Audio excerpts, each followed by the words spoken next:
Hello दोस्तों, मैं हूँ रिद्धि त्रिपाठी और मैं हूँ सिद्धि त्रिपाठी।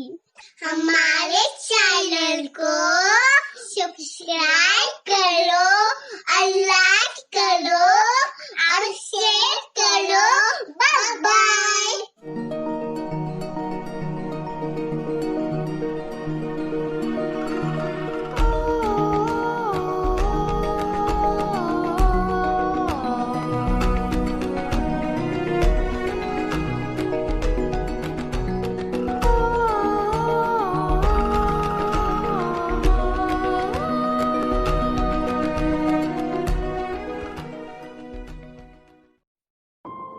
नमस्कार दोस्तों, मैं गौतम कुमार आज न्यू एजुकेशन पॉलिसी 2020 के इस वीडियो में आप सबका हार्दिक स्वागत करता हूं। भारतीय शिक्षा प्रणाली पर काफी दिनों से चर्चा होता आ रहा है कि हमारे शिक्षा व्यवस्था को बेहतर किया जाए और ज्यादा विश्व स्तरीय बनाया जाए, जिससे छात्र बुनियादी शिक्षा और प्राचीन चीजों से लेकर आधुनिक चीजों तक को सीख सके। वर्तमान शिक्षा प्रणाली युवाओं को पर्याप्त अवसर और रोजगार देने में विफल साबित हुआ है।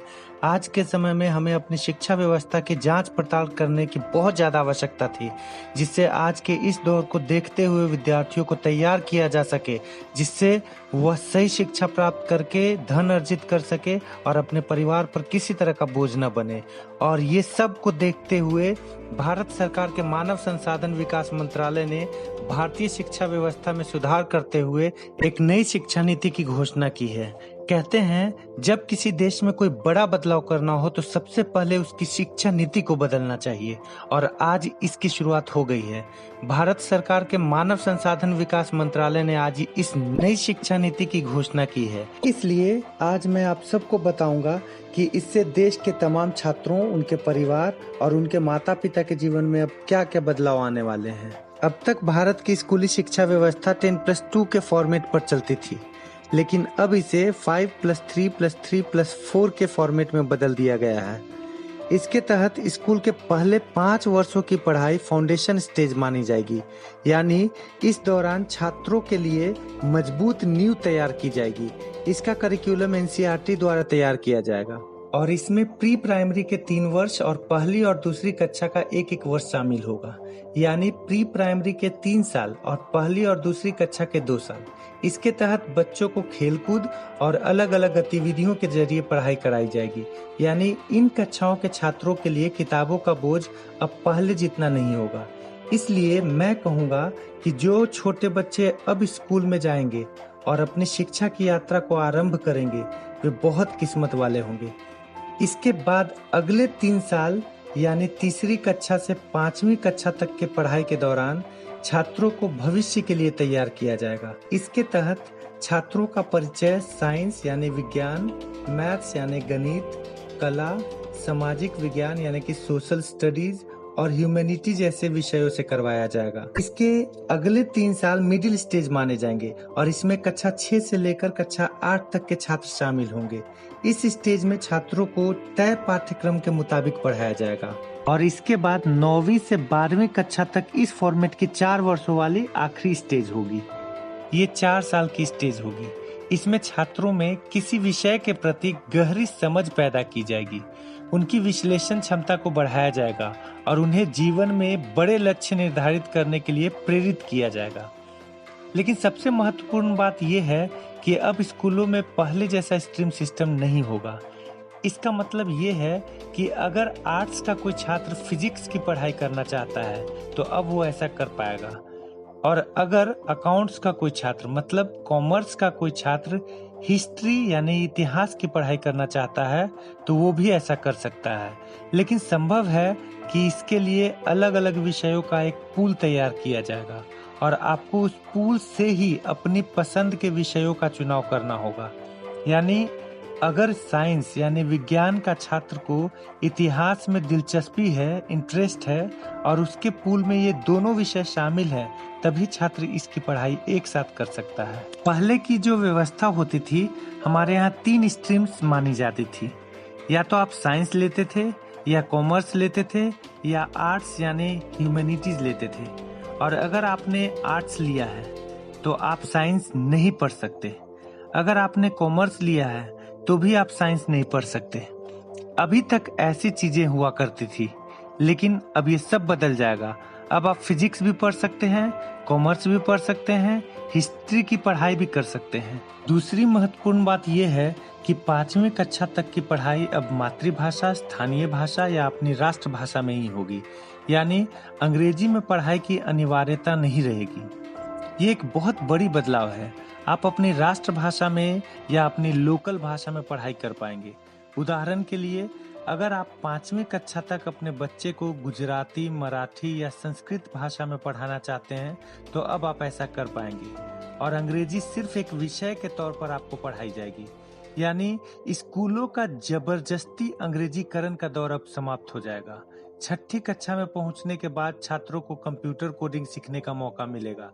यानी अब भारत के छात्र चीन जैसे देशों के तर्ज पर छोटी उम्र में ही सॉफ्टवेयर और मोबाइल फोन एप्लीकेशंस बनाने की तकनीक सीख पाएंगे, और 6ठी कक्षा से ही छात्रों को इंटर्नशिप का भी मौका मिलेगा। यानी अगर किसी छात्र की किसी खास विषय में रुचि है और वो उसकी प्रैक्टिकल नॉलेज हासिल करना चाहता है तो वो इस विषय से जुड़ी इंटर्नशिप कहीं से भी कर सकता है। उदाहरण के लिए, अगर आपका बच्चा पेंटिंग करने का शौक रखता है तो वो किसी भी पेंटर के पास अब इंटर्नशिप के लिए जा सकता है। अगर बच्चे को सॉफ्टवेयर में इंटरेस्ट है तो वो किसी भी सॉफ्टवेयर कंपनी में अब अपने स्कूल के दौरान ही इंटर्नशिप कर सकता है। 9वीं कक्षा से 12वीं कक्षा तक की परीक्षाएं अब सेमेस्टर के आधार पर होंगी। एक साल में 2 सेमेस्टर्स होंगे और हर 6 महीने पर एक परीक्षा होगी, और दोनों सेमेस्टर्स के अंकों को जोड़कर आपकी फाइनल मार्कशीट तैयार की जाएगी। यानी अब एक छात्र के तौर पर आपको पूरे साल पढ़ाई करनी होगी, और आप ये कहकर बच नहीं सकेंगे कि आप सिर्फ फाइनल एग्जाम की तैयारी करना चाहते हैं।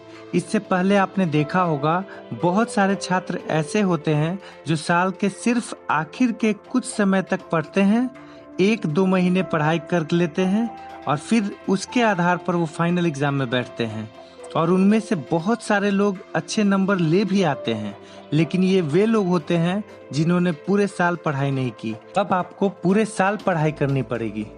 इसके अलावा बोर्ड की परीक्षाओं को आसान बनाया जाएगा, और इसमें छात्रों की क्षमता पर ज्यादा ध्यान दिया जाएगा। रटने की क्षमता पे नहीं, समझने की क्षमता पर ध्यान दिया जाएगा। ट्यूशन और कोचिंग क्लासेस के जरिए रट्टा लगवाने की आदत को समाप्त कर दिया जाएगा। बोर्ड परीक्षा देने वाले छात्रों को अब उनकी मनपसंद की भाषा में परीक्षा लिखने की पूरी छूट होगी। उदाहरण के लिए, अगर आप चाहें तो हिंदी या अंग्रेजी में से किसी एक भाषा में अपनी परीक्षा दे सकते हैं। छात्रों के रिपोर्ट कार्ड को भी अब पहले की तरह तैयार नहीं किया जाएगा। किसी छात्र को फाइनल मार्क्स देते समय उसके व्यवहार, एक्स्ट्रा करिकुलर एक्टिविटीज में, उसके प्रदर्शन में और उसकी मानसिक क्षमताओं का भी ध्यान रखा जाएगा। इसके अलावा रिपोर्ट कार्ड को 360 डिग्री असेसमेंट के आधार पर तैयार किया जाएगा। इसमें छात्र खुद को भी अंक देंगे, यानी अपना खुद का भी विश्लेषण करेंगे। विषय पढ़ाने वाले शिक्षक भी छात्र को अंक देंगे और छात्रों के सहपाठी भी उनका आंकलन करेंगे। कॉलेज में पढ़ाई करने वाले छात्रों के लिए भी इस नई शिक्षा नीति में बहुत सारे बदलाव किए गए हैं। इसलिए जो छात्र अब कॉलेज में इसके बाद जाने वाले हैं वो भी ध्यान से समझ लें। अब देश के छात्र कॉलेज में एडमिशन के लिए कॉमन एप्टीट्यूड टेस्ट यानी कैट दे पाएंगे। इसका अर्थ ये है कि अगर 12वीं कक्षा के बोर्ड एग्जाम में आपके ठीक नंबर नहीं आए हैं या आपके मार्क्स इतने नहीं आए हैं कि आपको कट ऑफ परसेंटेज के आधार पर सीधे किसी कॉलेज में एडमिशन मिल पाए, तो आप कॉमन एप्टीट्यूड टेस्ट यानी कैट भी दे सकते हैं। और फिर इस टेस्ट के में आपके प्रदर्शन को आपके 12वीं कक्षा के नंबरों के साथ जोड़ दिया जाएगा और उस आधार पर आपको आपके मनपसंद कॉलेज में एडमिशन मिल पाएगा। ग्रेजुएशन की पढ़ाई को 3 और 4 वर्ष के कोर्स ड्यूरेशन में अब बांट दिया जाएगा। पहले अगर आप कॉलेज की पढ़ाई बीच में ही छोड़ देते थे तो आपको ग्रेजुएशन की डिग्री नहीं मिलती थी। या तो आप पूरी पढ़ाई कीजिए, नहीं तो मत कीजिए। लेकिन नई शिक्षा नीति लागू होने के बाद अगर आप 1 साल के बाद कॉलेज छोड़ देते हैं तो आपको सर्टिफिकेट दिया जाएगा। ये आपका सर्टिफिकेट कोर्स माना जाएगा। अगर आपने कॉलेज का फर्स्ट ईयर कंप्लीट कर लिया है और उसके बाद पढ़ाई छोड़ दी तो आपको सर्टिफिकेट कोर्स का सर्टिफिकेट मिलेगा।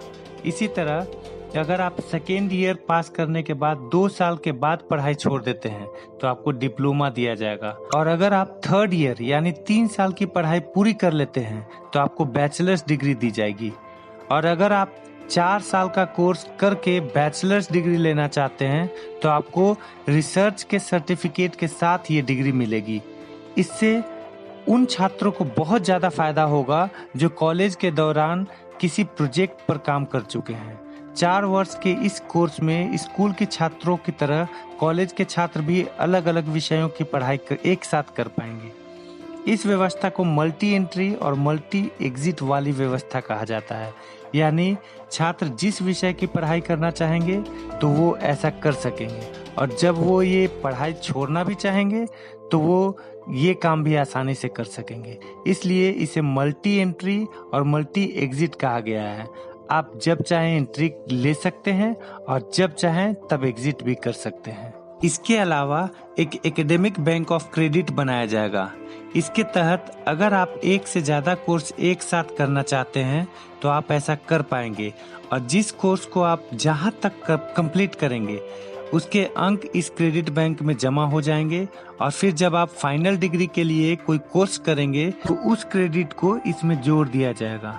ये पूरी व्यवस्था पूरी तरह डिजिटल होगी, ऑनलाइन होगी। इस न्यू एजुकेशन पॉलिसी को वर्ष यानी कि साल 2021 से लागू किया जाएगा। इतना बताने के बाद अब मैं सभी स्टूडेंट्स और पेरेंट्स से कहना चाहूँगा कि कुछ लोगों को ऐसा लगता है कि हमारे पास बहुत वक्त है, लेकिन जब ये वक्त बीत जाता है उसके बाद उसका वैल्यू हमें समझ में आती है। मैं हमेशा कहता हूँ वक्त की कदर करना सीखो, क्योंकि अगर आप वक्त का कदर नहीं करोगे तो ये वक्त आपकी कदर नहीं करेगा। वक्त के लिए यानी टाइम के लिए कहा जाता है कि you can not keep it but you can use it. इस टाइम के लिए मैं कहता हूँ कि ये मिलता तो फ्री में है, लेकिन इसकी कीमत कोई अदा नहीं कर सकता। I have 2 news for you. One is a bad news and the other is a good news. The bad news is that the time flies and the good news is that you are the pilot. क्योंकि समय का control आपके हाथ में है। You can multiply your wealth but you cannot buy time. Time and teacher दोनों हमें सिखाते हैं, लेकिन फर्क केवल इतना है कि टीचर पहले सिखाता है बाद में एग्जाम लेता है, और टाइम पहले एग्जाम लेता है और बाद में सिखाता है। 1 साल की वैल्यू अगर आपको जाननी है तो उस स्टूडेंट से पूछो जो 1 साल फेल होकर घर पर बैठा है। अगर 1 महीने की वैल्यू जाननी है तो उस माँ से पूछो जिसने आखिरी महीने में अपने बच्चे को गवा दिया। अगर 1 मिनट की वैल्यू जाननी है तो उस मुसाफिर से बात करो जिसने 1 मिनट की गैप की वजह से अपना ट्रेन, अपना फ्लाइट, अपना बस मिस कर दिया है। 1 सेकेंड की वैल्यू जाननी है तो उस इंसान से पूछो जिसका एक्सीडेंट होते होते 1 सेकेंड के लिए रह गया। और अगर 1 मिली सेकेंड की वैल्यू जाननी है तो उस ओलंपिक के खिलाड़ी से पूछो जो 1 मिली सेकेंड के वजह से अपना मेडल चूक गया है। इसलिए तो कहते हैं कि time is the most valuable thing in our life. इसलिए इसका सदुपयोग करें क्योंकि टाइम इज प्राइसलेस।